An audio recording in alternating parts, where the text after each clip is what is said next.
बेळगाव तालुक्यातील सोनेली गावात सोमवारी भर दिवसा घडलेल्या धाडसी चोरीच्या घटनेने परिसरात खळबळ उडाली आहे। घरात एकट्या असलेल्या वृद्ध महिलेच्या गळ्याला चाकूचा धाक दाखवत अज्ञात चोरट्यांनी घरातून सुमारे 8 तोळे सोन्याचे दागिने, 20 तोळे चांदीचे दागिने तसेच 50,000 रोकड असा मौल्यवान ऐवज लंपास केला। मिळालेल्या माहितीनुसार मेन रोड सोनोली येथील पुंडलिक कल्लाप्पा झंगरूचे यांच्या घरी ही घटना घडली।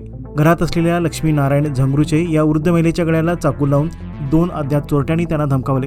त्यानंतर घरातील कपाटे उघडून सोन्या चांदीचे दागिने आणि रोकड घेऊन चोरटे पसार झाले। घटनेच्या वेळी घरातील इतर सदस्य भात लागवडीच्या कामासाठी शेतात गेले होते। याच संधीचा फायदा घेत चोरट्यांनी घराच्या मागील बाजूने प्रवेश करत सोमवार दिनांक 20 जुलै रोजी दुपारी 12 वाजण्याच्या सुमारास ही धाडसी चोरी केली। घटनेची माहिती मिळताच वडगाव ग्रामीण पोलीस तातडीने घटनास्थळी दाखल झाले। पोलिसांनी पंचनामा करून तपासाला सुरुवात केली असून परिसरातील सीसीटीव्ही फुटेज आणि अन्य पुराव्यांच्या आधारे चोरट्यांचा शोध सुरू आहे।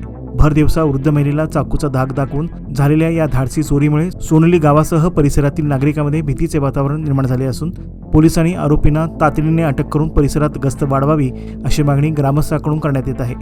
चोरीस गेलेल्या ऐवजाचे मूल्य आणि इतर तपशील प्राथमिक माहितीनुसार असून अधिकृत पोलीस तपासानंतर यामध्ये बदल होऊ शकतो।